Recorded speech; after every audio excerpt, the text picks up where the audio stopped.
essayer de briser un peu le tabou qui peut exister dans l'esprit des gens, car nous sommes des sans-abri. Je voulais dormir dehors avec mon petit garçon et j'étais vraiment très difficile pour moi. Voilà, s'il n'y a pas ça, ben, on est à la rue et on ne peut rien faire à la rue, on fait des conneries. À chaque fois qu'on fait des anniversaires, on a des jouets et voilà. Je vais tout dire à l'assistance sociale et à ce moment je serai vraiment dégagée. C'est très important que vous apportez ce soutien indirect qui est un soutien moral.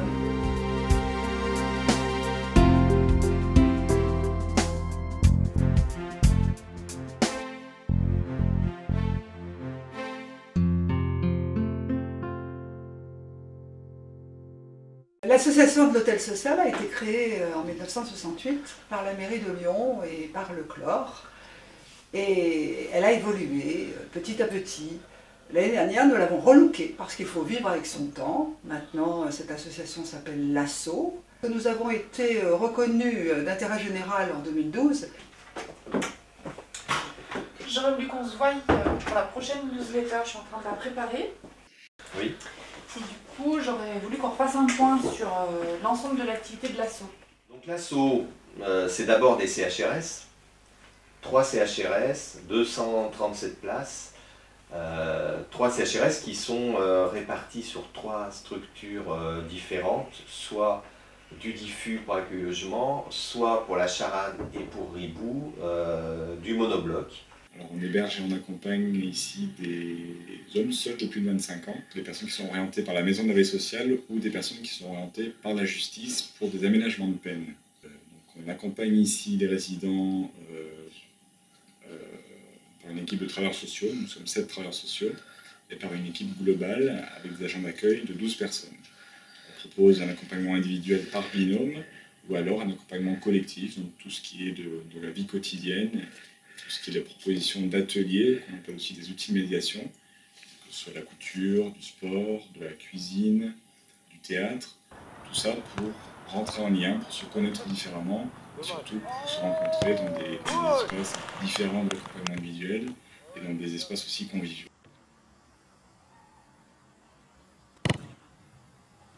C'est un atelier très intéressant. Parce que moi je savais pas coudre un bouton, je savais pas utiliser une machine à coudre, du coup maintenant je sais, c'est moi qui fais toutes les coutures.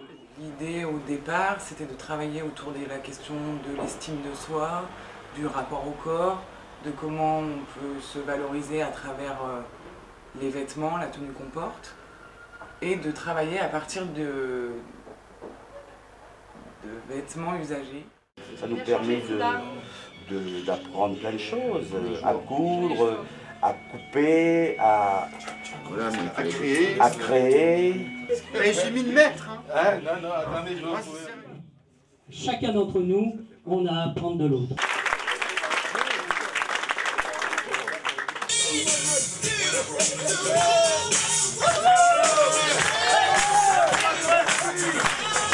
J'espère que le spectacle vous a plu.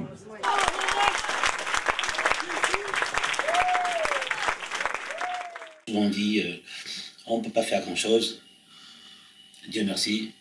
Un jour je suis tombé sur l'assaut et voilà, j'en suis là et ça permet d'être un petit peu plus serein dans mon esprit pour repartir sur autre chose. J'espère bien parce que je ne suis là que temporairement.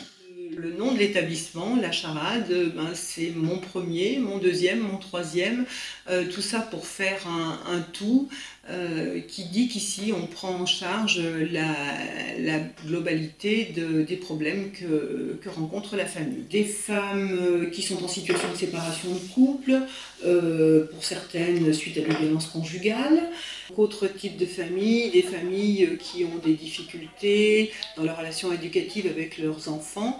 Et puis, troisième catégorie de familles, des familles qui sont dans la précarité. Et c'est peut-être les familles qui aujourd'hui représentent le plus grand nombre de situations. Qu'est-ce qui aurait été intéressant de pouvoir faire en fait devant cette juge? Avoir du temps, qu'elle pose des questions? Voilà. Parce qu'elle ne nous a pas posé de questions qu'aux avocates et c'était juste ça. Donc il fallait qu'il nous laisse le temps de parler, de s'exprimer Dans votre situation, comme c'était pas très clair, la juge va décider dans l'enquête sociale. Donc ça, là, vous aurez enfin le temps de parler avec l'assistance sociale qui viendra faire l'enquête. Voilà. En tout cas, j'aurai vraiment le temps de me libérer parce qu'il y a quelque chose qui reste en moi là. J'ai pas pu le faire sortir. Donc, je vais tout dire à l'assistance sociale et à ce moment-là, je serai vraiment dégagée. Vous serez dégagée, puis surtout, je pense que l'intérêt, c'est que du coup, monsieur va aussi être entendu et chacun va pouvoir donner vraiment son avis sur la situation. Il y aura une réponse du juge fin avril. Fin avril, le 29, on attend toujours et avec impatience. Ça, c'est sûr. Et après, je ne sais pas si l'enquête, ça va se passer avant le 29 ou après. Là, je ne sais pas. Ce sera après. C'est-à-dire qu'il faut d'abord que la juge décide de l'enquête. Et après, si elle accepte cette enquête, à ce moment-là, ça va se faire au moment où vous aurez l'autre rencontre avec le juge pour décider si vous maintenez votre souhait du divorce. C'est juste pour moi, je ne fais pas pour lui, pas du tout. Je l'ai fait pour moi et pour mes enfants, bien sûr. Je fais pour moi. Alors après, c'est vrai que par contre, ce qui est intéressant, c'est que là, ce que vous expliquez, c'est-à-dire que vous commencez en intérim là, avec l'association AID, et c'est vrai que ce serait bien de profiter d'être ici pour faire cette formation. Tout à fait, oui, tout à fait. Parce que là, vous aurez quand même le bénéfice de la crèche, notre aide le lieu ressources pour aider aux devoirs. Aux devoirs, voilà, oui. Préparer les examens, parce que c'est dur, voilà. Ça n'a pas de temps plein. Oui, parce que là, vraiment... Avec les trois, c'est pas facile. La particularité d'Accueil Logement par rapport aux autres établissements, c'est qu'on accueille les couples et les couples avec enfants. Donc il y a tout un travail sur la parentalité. On fête les anniversaires. Amina, qu'est-ce que tu voulais dire? Mais ils vont rigoler sur moi. Non, tu m'as dit qu'il y avait quelque chose qui te plaisait, que tu trouvais là-bas quand tu arrivais dans les bureaux. Je trouvais des dessins, des jouets et des dîners. Et aussi Accueil Logement, ils me payent à chaque mois le foot. C'est important. Et voilà, c'est bon, bravo! Joyeux anniversaire, Sophie! Joyeux anniversaire! Allez! La France! Il y a aussi, qui vient compléter la panoplie pour la charade et accueil logement dans une moindre mesure, c'est la crèche Prévert.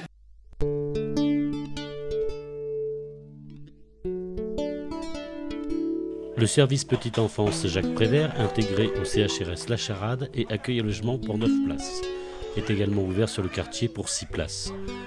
Un accueil en interâge de 3 mois à 4 ans, 6 ans pour les périscolaires. Le projet pédagogique, inspiré de la pédagogie Loxy-Picler, est axé sur le jeu libre et l'observation. L'espace est pensé pour l'enfant, afin qu'il puisse jouer selon son propre rythme, son individualité, son histoire personnelle, là où il en est de son développement. Le professionnel est encadrant, sécurisant, contenant. Il accompagne ainsi l'enfant dans ses expériences par son regard et ses paroles qui donnent du sens. Sont également privilégiées les sorties en petits groupes sur le monde extérieur et tout un projet sur le jardin. Une place primordiale est donnée aux parents. Le petit plus, la présence de notre cuisinière qui mijote de bons petits plats et bien sûr les photos régulièrement exposées puis mises sous forme d'albums personnalisés pour chaque enfant lors de son départ.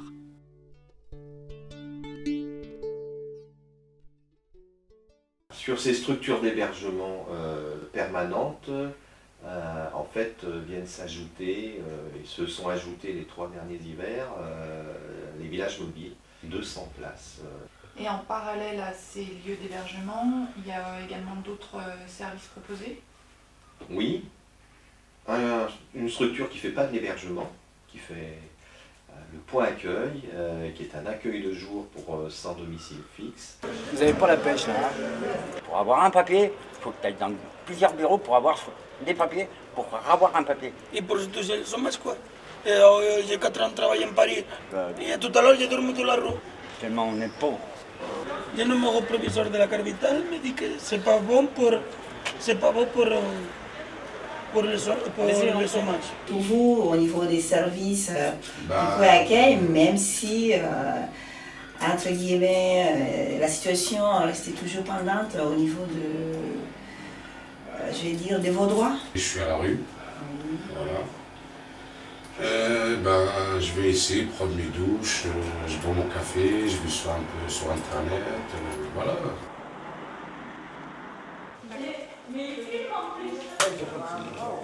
Voilà.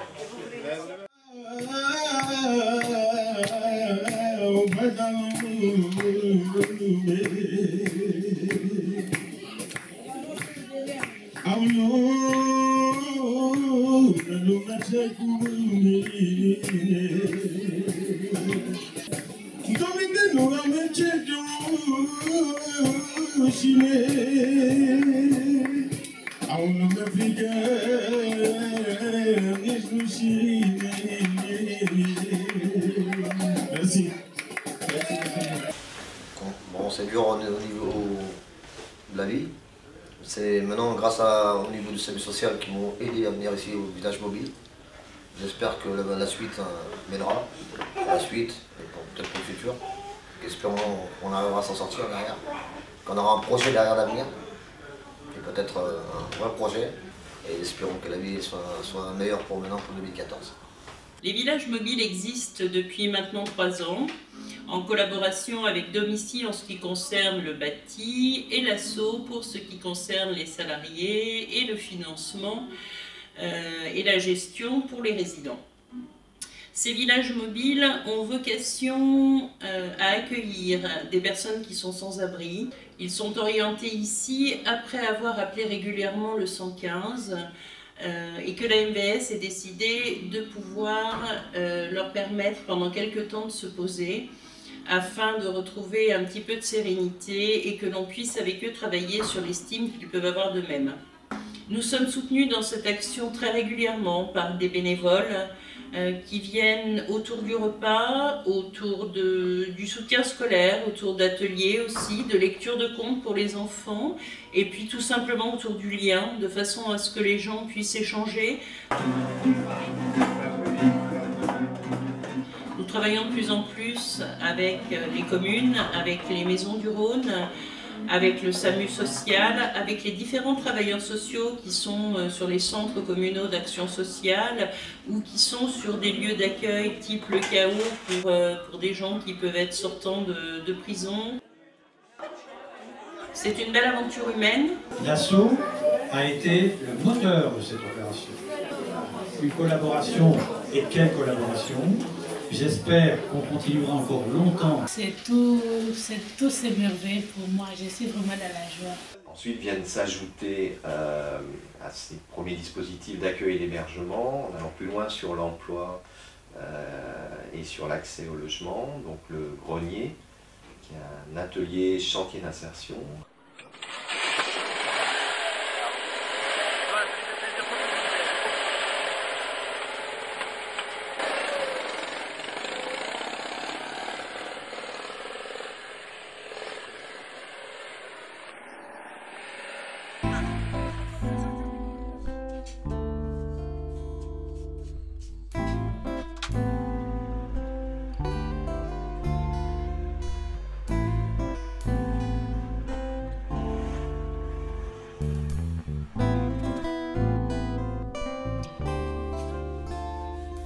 Je voulais te dire que je veux un emploi pour être à côté de toi, dans la société où nous sommes nés, toi et moi, et où j'ai hérité du sans-emploi.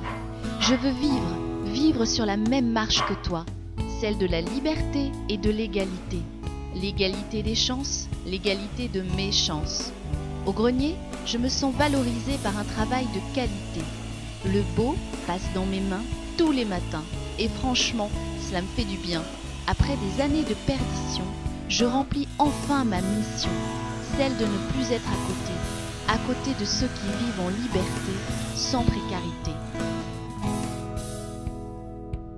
Au grenier, je m'engage à m'adapter à cette société de travailleurs qui, par leur labeur, peuvent avoir une demeure. Alors je crée du beau, avec mes pinceaux, avec mes ciseaux. Bien accompagnée, je me ferai un chemin moins agité, plus ensoleillé. Je rêve enfin à un avenir plus serein. Je ne suis qu'au début du chemin, je le sais bien, mais aujourd'hui je peux envisager un demain. Et ça, ce n'est pas rien.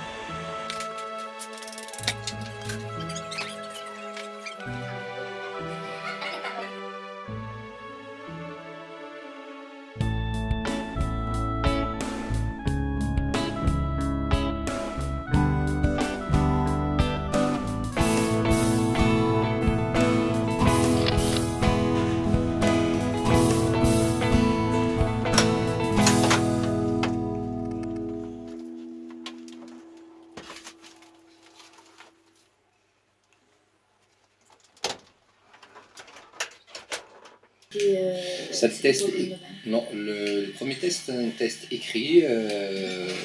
On vous donne des questions, un questionnaire de 35 questions. C'était bien passé. Et le deuxième, c'est un test informatique. Le troisième test, ce que j'ai raté, c'est le psychomoteur.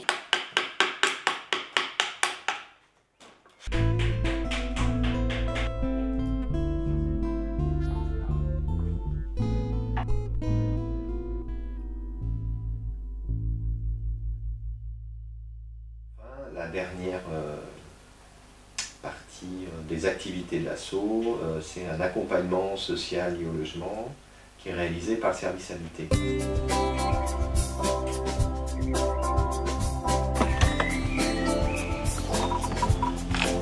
Bonjour. Bonjour. Donc vous êtes travailleur social sur l'ASSO au service habité. C'est un accompagnement qui est tout récent.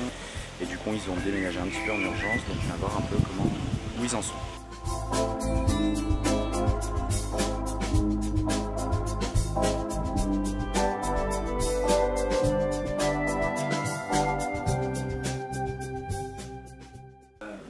À la préfecture, via la procédure qui s'appelle DALO. Et c'est le CIAL ensuite qui nous a mis un rapport avec Solar.